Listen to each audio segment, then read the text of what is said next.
আমরা আজকে জানবো রাজশাহী বিভাগের জেলাসমূহর ভিতরে আমরা নওগাঁ জেলা নিয়ে আলোচনা করব। রাজশাহী বিভাগের জেলাসমূহ মোট ৮ টি।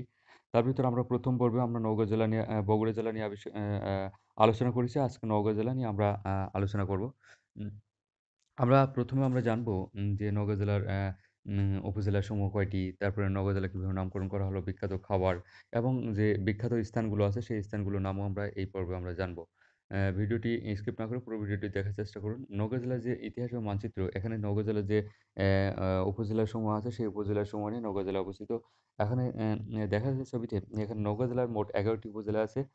পত্নীতলা, ধামইরহাট, আ নওগাঁ সদর, নিয়ামতপুর, আত্রাই, বদলগাছী, মহাদেবপুর, সাপাহার, পরশা, রানীনগর, মান্দা।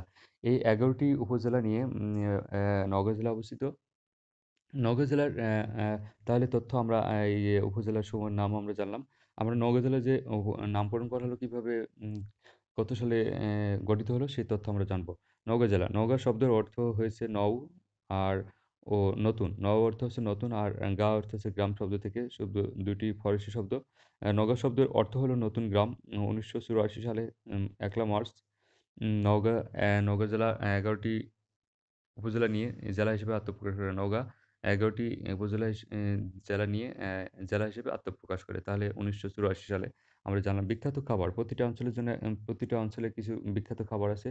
তেমনই নওগাঁ জেলার যে বিখ্যাত খাবার তার ভিতরে হলো চাল, সন্দেশ। বিখ্যাত স্থান যেগুলো আমরা ভ্রমণের জন্য যেতে পারি আমরা, দেখার জন্য যেতে পারি আমরা, দর্শনীয় স্থান বিভিন্ন তথ্যগত আছে। সেই তথ্যগুলো এর মাধ্যমে নিতে পারি। বিখ্যাত স্থান কুসুমবা মসজিদ, পাহাড়পুর বৌদ্ধবিহার। পাহাড়পুর বৌদ্ধবিহার কিন্তু আমরা ছোটবেলা থেকেই বইতে পড়েছি। পরিসর রবীন্দ্র কাছারি বাড়ি, বিদ্যোক দিব দিব্যক জয় সম্ভব মাই সমেশ দাস বলিহার রাজবাড়ি, আলতা দিঘি, জগদলবাড়ি, হলুদ বিহার, দোবলহাটি জমিদার বাড়ি।